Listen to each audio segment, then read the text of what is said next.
Hello， 大家好，我而家身邊咧就係一個 ISO 認證專家，做咗30年，過千個個案。阿 Thompson 企咗喺側邊，我哋而家邊度咧？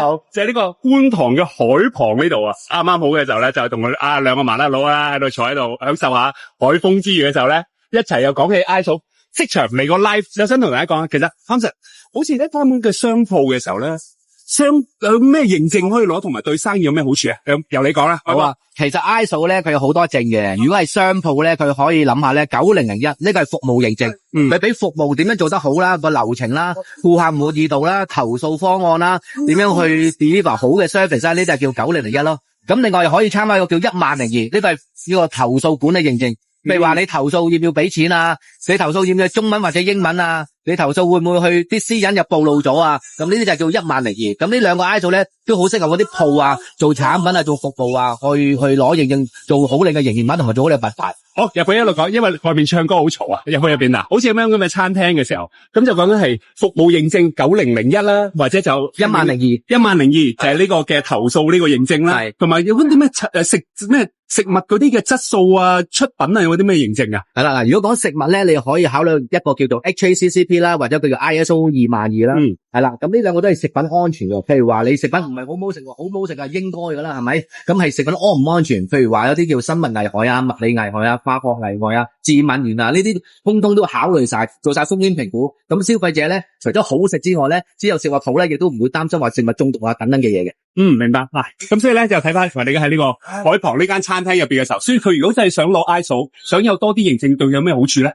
咁個好處咧有對外對內啦，咁對外就係公司嘅品牌會提升啦，係咪？咁而家好多都係要品牌提升啦，個個都知你啦，係咪？亦都衝出香港啦，係咪？人哋抖音、小紅書都要你個品牌好啦。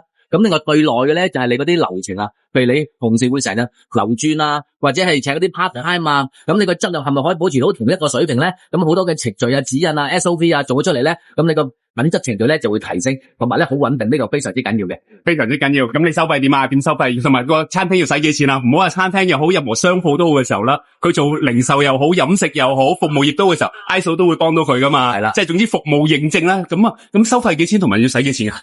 嗱，咁同埋如果係收費咧，咁視乎你個餐廳或者係個廚房咯。咁呢啲咧，我哋都會專人咧去 visit 你公司咧，咁會有一個最優惠嘅一個項目咧去俾翻你哋嘅。因為而家做呢啲認證都係唔會話好天文數字，其實都好大眾、好平民嘅價錢。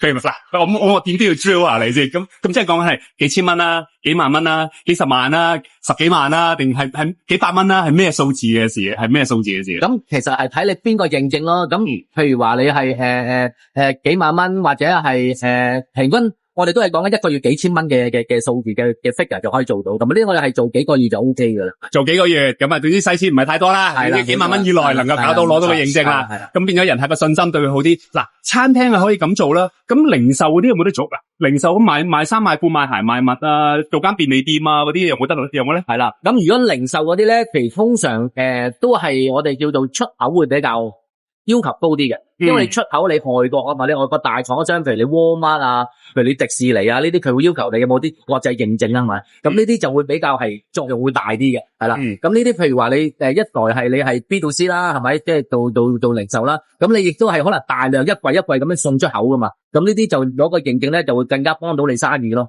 係啦，明白。咁如果其他服務業當係一間髮廊啊、按摩店啊、老人院啊呢啲，有冇啲咩 ISO 啊國際認證可以去攞咧？係啦，咁如果你按摩店啊，譬如你啲醫學啊，或者係一啲頭髮啊、牙齒啊呢啲咧，其實都可以攞翻嗰個最基本嘅901呢個叫服務認證啦。咁呢個已經係達到最基本要求，已經非常之好噶啦。好啦，所以最後忠告啦，當然啦，如果大家想做呢個 ISO 認證，俾人客多啲嘅信心啊，生意一提升嘅時候啦，咁就當然可以揾阿 Thompson 啦。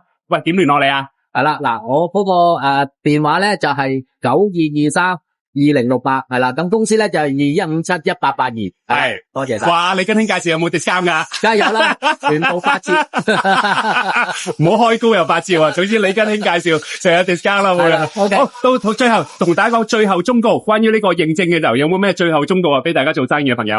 咁認證咧，其實係一個品牌啦，咁唔係為咗疫症而認證嘅，即係唔係話你攞啲錢去買個證書翻嚟係作用不大嘅。你認證只不過係錦上添花，你做好嗰件事，咁自不然個認證就會翻。即係抱住呢一個心態，即係你游水咧係要健康嘅，係咪？咁當你游得好嘅，自不然會游得快。即係抱住呢個心態咯，即係唔係去買證書或者上你咪直咗去走捷徑咯，咁會更加好。好，大家努力加油啦！